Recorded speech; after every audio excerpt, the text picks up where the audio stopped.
Pengertian pelanggaran HAM. Setiap perbuatan seseorang atau sekelompok orang, termasuk aparat negara, baik disengaja ataupun kelalaian yang secara hukum mengurangi, menghalangi, membatasi, dan ataupun mencabut HAM seseorang atau sekelompok orang yang dijamin oleh undang-undang, dan tidak didapatkan atau dikhawatirkan tidak akan memperoleh penyelesaian hukum yang adil dan benar berdasarkan mekanisme hukum yang berlaku. Jenis pelanggaran HAM itu ada dua. Yang pertama, kejahatan biasa atau yang sering disebut ordinary crime. Ordinary crime atau kejahatan biasa adalah tindak kejahatan yang relatif tidak menimbulkan unsur yang memberatkan bagi sang pelaku atau korban yang dikenakan tindakan tidak mengalami dampak psikologis yang berat.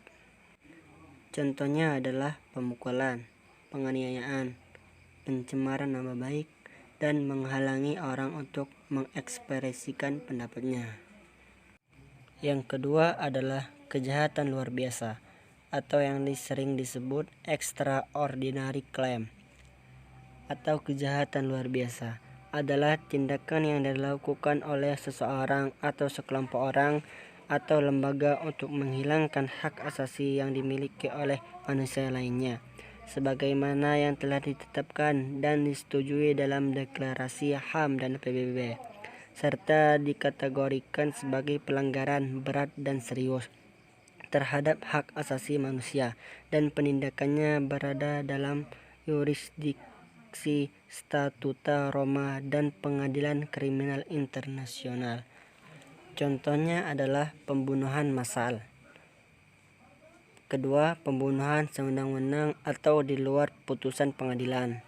Yang ketiga, penyiksaan. Dan yang keempat, penghilangan orang secara paksa. Penyebab pelanggaran HAM itu ada dua. Yang pertama, faktor internal. Faktor internal adalah dorongan untuk melakukan pelanggaran HAM yang berasal dari diri pelaku pelanggar HAM.